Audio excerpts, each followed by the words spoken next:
Bonjour, bienvenue sur Spareka YouTube, dans l'univers électroménager. Nous sommes aujourd'hui sur un lave-linge Ariston ARX6 F125. Donc nous avons un problème de commande sur cet appareil, c'est-à-dire que on a beau appuyer sur la touche on-off, rien ne se passe. On a un code F12 qui s'affiche et on a aussi les voyants qui clignotent d'une manière anormale. Donc le code F12 veut dire que on a un problème de communication entre les cartes. Et donc, on va bien sûr aller voir du côté de la carte de puissance en premier, puisque la carte en façade est rarement en cause. Alors, comment ce code peut apparaître? C'est très souvent à la suite de soit une coupure de courant, soit un débranchement de l'appareil pour le déplacer ou déménager. Donc, à ce moment-là, évidemment, le 230 volts n'arrive plus sur la carte. Et quand on remet le 230 volts, eh bien, les condensateurs de la carte étant un peu déficients, la carte ne veut pas redémarrer et n'envoie pas les informations et les tensions là où il faut, et en particulier au bandeau de commande. Donc on a ce type d'affichage ou aucun affichage du tout. Quelquefois l'affichage apparaît au bout d'un certain temps, c'est-à-dire qu'on branche l'appareil, absolument aucune commande ni d'affichage, et au bout d'un certain temps on a ce phénomène F12, donc problème de communication, et tous les voyants qui clignotent. On va le voir en gros plan. Donc là, le phénomène correspond à un problème de carte de puissance. On va donc aller directement sur la carte de puissance, mais avant toute chose, la première chose à faire, c'est de débrancher l'appareil. Donc on va prendre ici la prise et on va débrancher l'appareil. Donc nous sommes à l'arrière de la machine est débranchée, d'accord. Nous avons le cordon secteur, l'évacuation d'eau, l'arrivée d'eau, et ici nous avons le module de puissance. Voilà.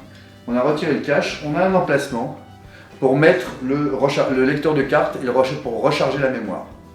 Donc c'est ce qu'on va faire, mais avant toute chose, il faut le démonter.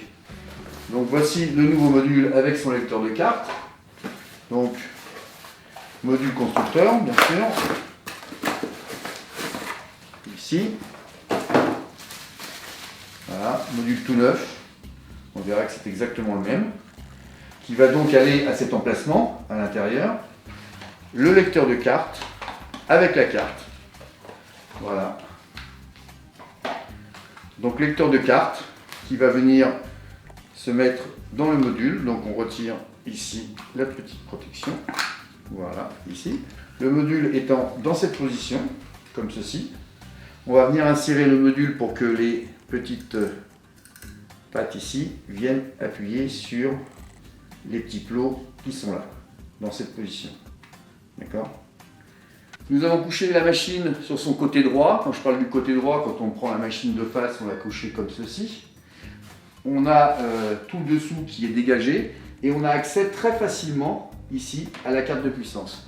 Ça c'est pratique, ça évite de se casser la tête à regarder vers le haut. Là on est vers le bas, même si la machine est couchée par terre, c'est beaucoup plus pratique. Là on est sur une petite table basse, mais c'est beaucoup plus pratique.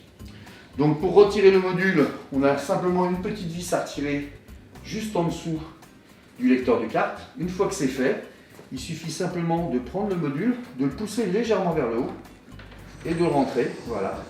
Et on a ici le module qui est accessible. Une fois qu'on a fait ça, il suffit simplement de défaire les connecteurs. Alors si on a peur de faire des bêtises, on ne peut pas inverser les connecteurs, c'est pas possible, il y a des détrompeurs. Donc là-dessus, aucun problème. Mais si vous voulez avoir une petite assurance de plus, on peut prendre une photo avec un smartphone. Ça évite de s'inquiéter pour le remontage. Donc là, je vais commencer à retirer mes connecteurs. Alors, je vous avouerai que les connecteurs, quand c'est une machine qui a déjà 4 ans, ils sont quelquefois un peu collés. Il faut bien tirer dessus, sans tirer sur les fils. Bien accompagné. Voilà. En voilà un. 2. 3.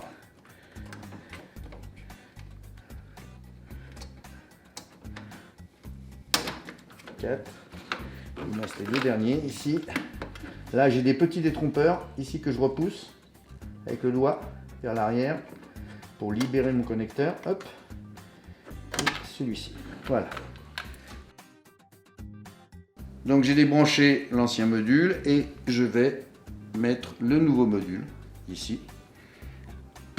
Donc je vais le remettre à sa place, comme était l'autre. Et je vais venir ici brancher mes fils.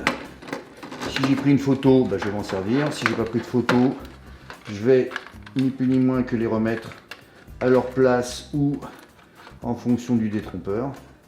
Je peux pas me tromper de toute façon. Voilà. Je les appuie bien pour qu'il y ait bien le petit clic.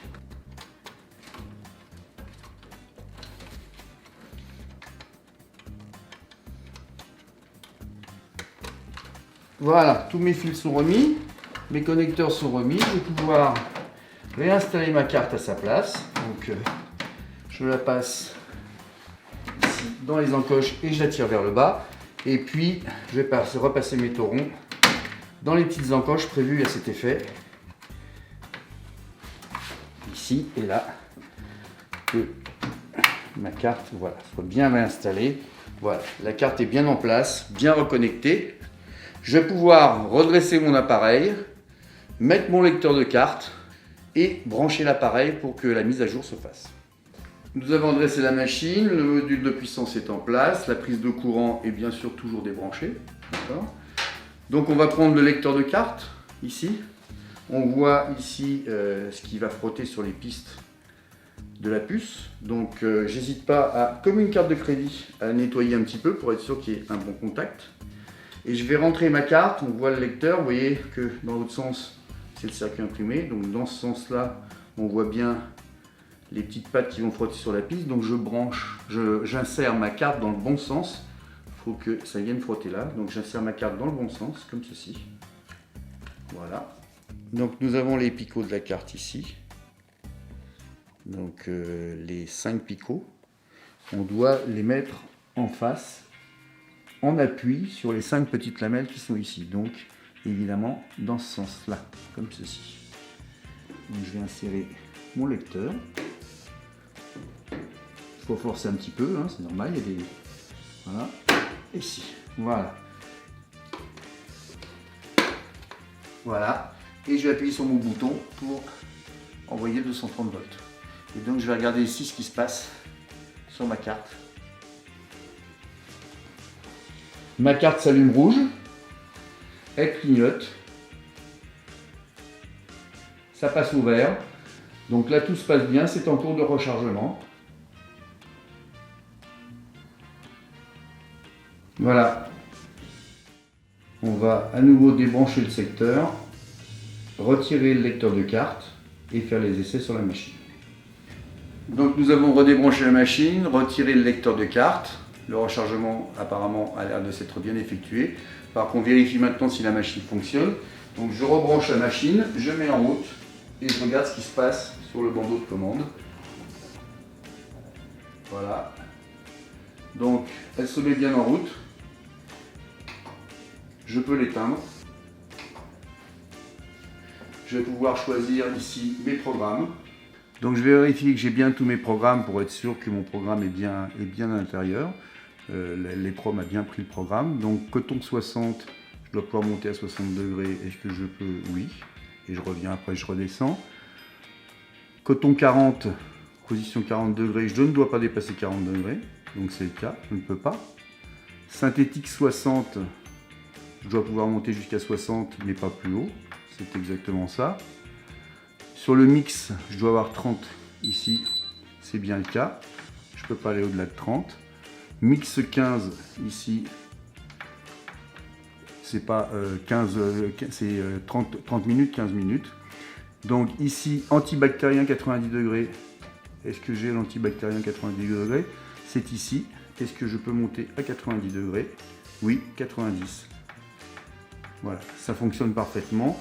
J'ai la possibilité d'enclencher repassage facile, pas sur ce programme, mais certainement sur d'autres. Voilà, je peux enclencher le repassage facile. Et dans ce cas-là, il me baisse ici de 1200 à 600 tours. Donc tout ça fonctionne.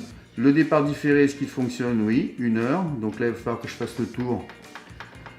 Voir si j'ai bien la possibilité de mettre jusqu'à une journée. Donc 24 heures, oui. Et après, il passe sur off. Donc là, apparemment, tout fonctionne. Ma porte s'ouvre. D'accord? Et si je lance un programme, ici, ma porte se ferme bien. Je ne suis pas raccordé en haut, mais ma porte est fermée. Si je l'arrête, ici, déverrouillage de la porte, j'ai entendu le clic et la porte s'ouvre. Donc ma machine est en état de fonctionnement. J'ai plus qu'à finir les vérifications, mais ma panne est réparée. Mon module, je n'ai plus l'affichage F12, donc mon module de commande parle bien, communique bien avec ma carte de puissance. On a réussi le rechargement. On vous a montré comment changer la carte de puissance sur ce modèle Ariston ARXX F125, monté avec un module de puissance Arcadia. Donc module de puissance, je vous rappelle, vendu vierge, avec une carte et un lecteur de commande de rechargement. Donc il suffit de faire la manipulation que l'on a fait à l'instant, rechargement de la carte, rechargement des programmes. On rallume ensuite l'appareil, on vérifie que tout fonctionne et que surtout ça s'allume bien et que nous n'ayons plus le code F12. Voilà, j'espère que cette vidéo vous servira. N'hésitez pas à nous rejoindre sur la chaîne Sparek à YouTube. N'hésitez pas à mettre le petit pouce, le like, comme quoi vous avez apprécié cette vidéo, et puis à nous poser vos questions d'ordre technique d'utilisation ou d'entretien. Nous ne manquerons pas d'y répondre très rapidement. À bientôt sur Sparek à YouTube.